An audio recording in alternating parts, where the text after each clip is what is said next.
आयुर्वेद में ऋतु, क्षेत्र, अंबु और बीज, ये चार फैक्टर्स को बहुत इंपॉर्टेंस दिया गया है प्रेगनेंसी रखने के लिए, कंसीव करने के लिए।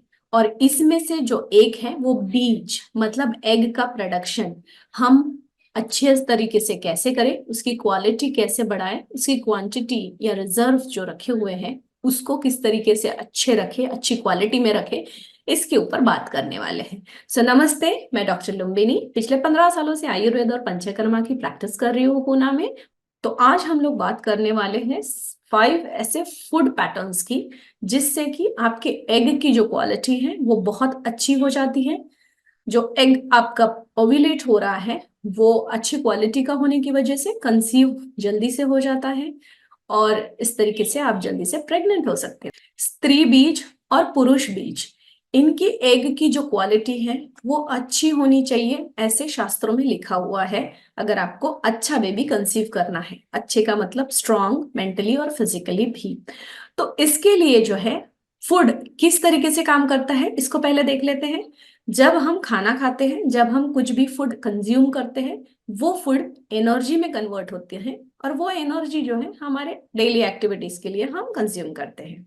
अब मान लीजिए कि आपने एक पिज्जा का पीस खाया है, ठीक है।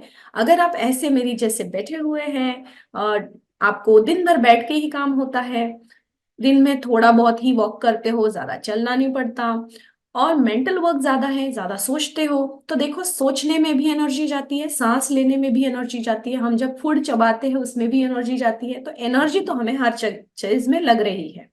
लेकिन उसी जगह पर अगर वही पिज्जा का पीस अगर एक फार्मर खा लेता है, तो वो बहुत दिन भर काम कर रहा है, बहुत सारा चल रहा है, बहुत झुक रहा है, इधर उधर कर रहा है, बहुत सारी एनर्जी कंज्यूम हो रही है। तो जो पिज्जा का पीस है एक फार्मर के लिए 1 घंटे में वो पचा लेगा या फिर डाइजेस्ट कर लेगा, उसी जगह पर हम वही पिज्जा का जो पीस है हमें 4 से 5 घंटे लग जाते हैं डाइजेस्ट करने के लिए। जब ये फूड डाइजेस्ट हो जाता है तो उसकी एनर्जी बन जाती है और फिर वो हम एनर्जी यूटिलाइज करते हैं, ठीक है। तो इसी तरीके से अब आप सोचिए कि हम कोई भी फूड खा रहे हैं तो हमें किस चीज की जरूरत है। हमें जरूरत होती है हमारे मेटाबॉलिक रेट अच्छे रखने की, मतलब डाइजेस्टिव पावर अच्छा रखने की। जब भी हम कोई ऐसी चीज खाते हैं जिसका ग्लाइकोलिक इंडेक्स जो है ज्यादा है, जैसे कि पिज्जा, मैदा, मीठा या फिर डेयरी प्रोडक्ट्स, केक्स, बिस्किट्स, ऐसी जब चीजें हम कंज्यूम करते हैं तो ग्लाइकोलिक इंडेक्स बढ़ने की वजह से हमारा लीवर जो है बहुत फास्ट काम करने लगता है और फिर थोड़ी देर के बाद में स्लो डाउन हो जाता है। उसी जगह पर अगर हम बहुत अच्छा सात्विक फूड खाते हैं तो हमारा जो लीवर है वो बहुत धीरे धीरे अच्छे से डाइजेस्ट करता है उसी फूड को, उस फूड को। तो अब हम एक जगह पर लिवर को कर रहे हैं कंफ्यूज और एक जगह पर लिवर को कर रहे हैं अच्छा अच्छा काम दे रहे हैं। तो आप समझ सकते हो कि सात्विक फूड कितना इंपॉर्टेंट है।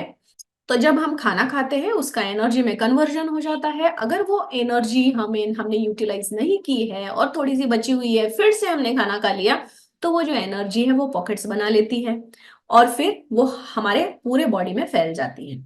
तो इन द फॉर्म ऑफ फैट कहिए, इन द फॉर्म ऑफ दुष्य कहिए, जैसे आयुर्वेद में वात दोष, पित्त दोष और कफ दोष कहा गया है। जैसे हमें एसिडिटी का प्रॉब्लम होना, हमें जॉइंट पेन्स होना, हमें माइग्रेन होना, बहुत सारी चीजें हमें होती है, डिफरेंट डिफरेंट डिसीजेस होते हैं हमारे बॉडी में। तो इसी तरीके से होता है, जब हम खाते हैं वो प्रॉपरली डाइजेस्ट नहीं हुआ, हमें भूख नहीं लगी फिर भी हमने खा लिया, हमें बहुत जोर से भूख लगी और फिर हमने नहीं खाया, फिर भी ऐसे ही होता है। और हमने खा लिया और उसके तुरंत बाद मतलब आधे पौन घंटे के बाद फिर से खा लिया और इसी तरीके से हम खा ही रहे हैं। तो इसके वजह से लिवर को बड़ा ज्यादा काम करना पड़ता है और फिर वो टॉक्सिन्स के पॉकेट्स बन जाते हैं हमारे बॉडी में और ये जो टॉक्सिन्स है वो डिफरेंट डिफरेंट डिसीजेस को तैयार करती है। तो अब जब आपको ये पता चल गया है कि हमारे बॉडी में टॉक्सिन्स अगर ज्यादा हो जाते हैं तो हमारा जो मेटाबॉलिक रेट है वो कमजोर हो जाता है और जब मेटाबॉलिक रेट कमजोर हो जाता है तो एग की जो क्वालिटी है वो कमजोर हो जाती है, एग उतनी अच्छी तरीके से नहीं प्रोड्यूस होता है। तो हम अभी फैक्टर्स देखेंगे किस तरीके से आप अपने एग की जो क्वालिटी है वो नेचुरल तरीके से इंक्रीज कर सकते हैं, बढ़ा सकते हैं। तो फर्स्ट मैं बात करूंगी न्यूट्रिशन के ऊपर।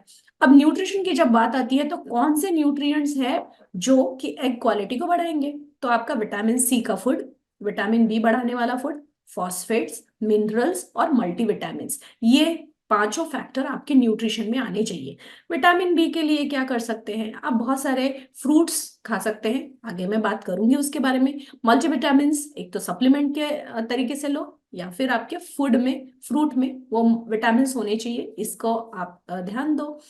विटामिन सी बहुत ज्यादा आंवले में मिलता है, तो आप आंवला जैसी चीजें कंज्यूम करो। जब इस सीजन में आपको आंवला मिल रहा है, मतलब अक्टूबर नवंबर दिसंबर जनवरी फरवरी मार्च तक मिलेगा, तो जब आपको नेचुरल आंवला मिल रहा है तो आंवला, उसको काट लीजिए, आंवला गुड़ और उसमें जीरा और काली मिर्च, पेपर, ये डालकर आप पीस लीजिए, उसके शॉट्स बना लीजिए, 20 ml आप रोज कंज्यूम कीजिए, भर भर के आपको विटामिन सी मिलेगी। उसी तरीके से ऑरेंज और मौसम्बी, लेमन भी बहुत अच्छा सोर्स है विटामिन सी का।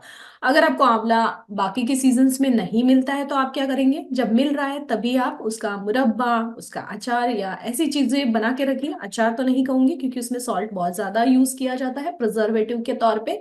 तो मुरब्बा जिसमें शुगर नहीं यूज करके आप गुड़ यूज कर लीजिए, या फिर सुखा के रख लीजिए।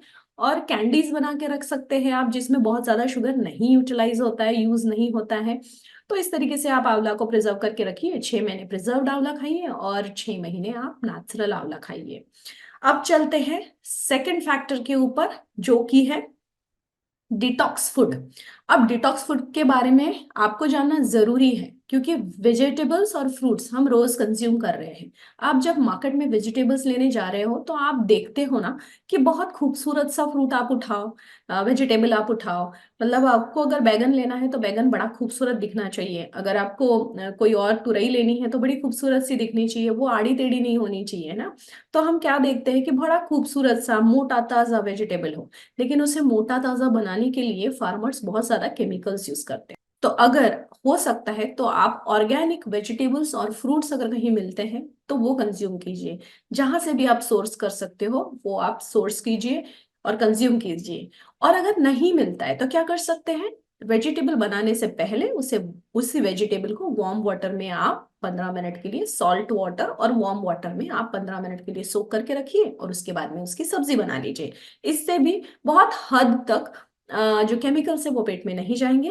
अंदर तक जो केमिकल्स गए हैं वो तो ऑफ कोर्स जाने ही वाले हैं। आप भी उसके बारे में कुछ नहीं कर सकते और मैं खुद भी नहीं कर सकती, मुझे भी वही खाना खाना पड़ता है।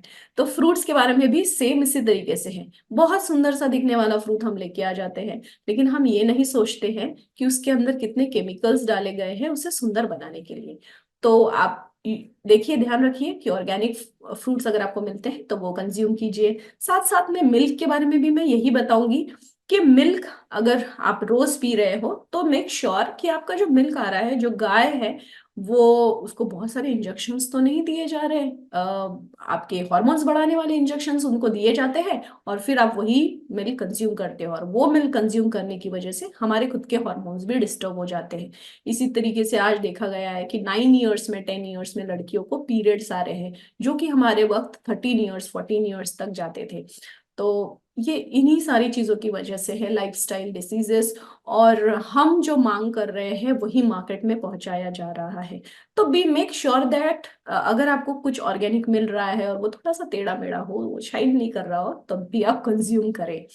इसके साथ साथ जो ऑयल यूज कर रहे हो वो भी बहुत शाइनी वाला ऑयल नहीं यूज करके, घाने का जो होता है वो ऑयल यूज करें। उस ऑयल को शाइनी बनाने के लिए बहुत केमिकल प्रोसेस से जाना पड़ता है, शुगर को वाइट बनाने के लिए बहुत प्रोसेस से जाना पड़ता है। तो अवॉइड कीजिए, ये कुछ कुछ छोटी छोटी चीजें हैं जो अवॉइड कीजिए। ऑर्गेनिक फूड खाने की कोशिश कीजिए, शुगर को पूरी तरीके से निकाल दीजिए बॉडी में, अपने लाइफस्टाइल में से।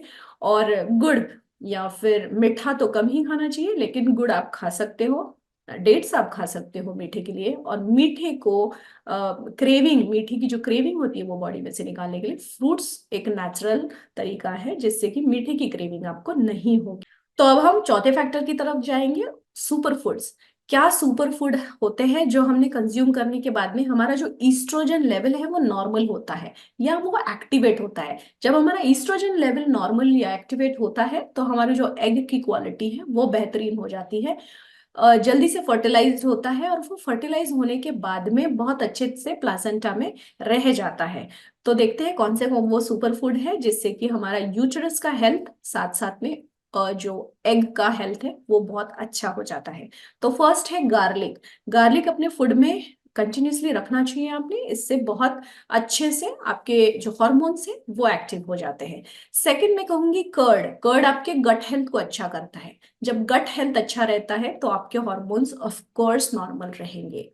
थर्ड मैं कहूंगी सोया के बारे में। Soya in the form of anything, soya के जो बीन्स होते हैं वो भी आप खा सकते हो, सोया चंक्स खा सकते हो, सोया मिल्क मिलता है वो, टोफूज मिलते हैं वो भी आप कंज्यूम कर सकते हो। तो soya in any form, soya activate करता है ईस्ट्रोजन को बहुत फास्ट।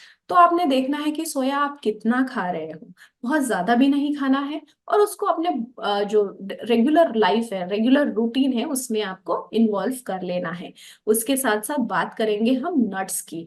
नट्स में भी बहुत मिनरल्स होते हैं, बहुत माइक्रो न्यूट्रिएंट्स होते हैं। अब ये माइक्रो न्यूट्रिएंट्स का एब्जॉर्प्शन तभी होगा जब आपके गट हेल्थ अच्छा रहेगा। तो माइक्रो न्यूट्रिएंट्स कौन से नट्स में मिलेंगे आपको? सो आपके लिए अच्छा है peanut, almond, cashew nut, pistachio, apricot. तो देखते हैं नेक्स्ट। नेक्स्ट है सीड्स, और सीड्स में सबसे अच्छा जो है वो है फ्लैक्स सीड्स, और होते हैं सिजमी सीड्स। ये दोनों सीड्स जो है वो आपके हॉर्मोन्स को बैलेंस करता है। इसमें ऑयल होते हैं जो आपके बॉडी को परफेक्ट लेवल पे लेकर आते हैं, और आपके हॉर्मोन्स जो है वो एक्टिव हो जाते हैं। इससे आपके एग की क्वालिटी भी बहुत अच्छे से इंक्रीज हो जाती है। तो ऑफ कोर्स आपको ये सीड्स एवरी डे खाने चाहिए, रोज 1 से 2 बार आपको खाने चाहिए। फ्लैक्स सीड्स आप भून के रखिए, ऐसे ही खाइए चबाकर, बहुत अच्छे लगते हैं। सीजेमी सीड उसके साथ साथ बड़ी शेप या बड़ी सौंफ जिसे कहते हैं, वो भी बहुत अच्छी होती है हेल्थ के लिए। अब last but not least, last है सप्लीमेंट्स। क्या ऐसे सप्लीमेंट्स हैं जो आप खा सकते हो? तो फर्स्ट मैं कहूंगी फॉलिक एसिड। फॉलिक एसिड के टैबलेट्स मिलते हैं, आप वो खा सकते हो। एवरीडे 1 टैबलेट खानी है आपको, 3 मंथ्स तक आपको खाना चाहिए अगर आपको रिजल्ट्स देखने हैं तो। सेकेंडली बात करेंगे मल्टीविटामिन्स की। मल्टीविटामिन्स भी 1 टाइम अ डे आप उसके सप्लीमेंट्स ले सकते हो, टैबलेट्स ले सकते हो। और अब आता है खजाना। खजाना है आयुर्वेद का।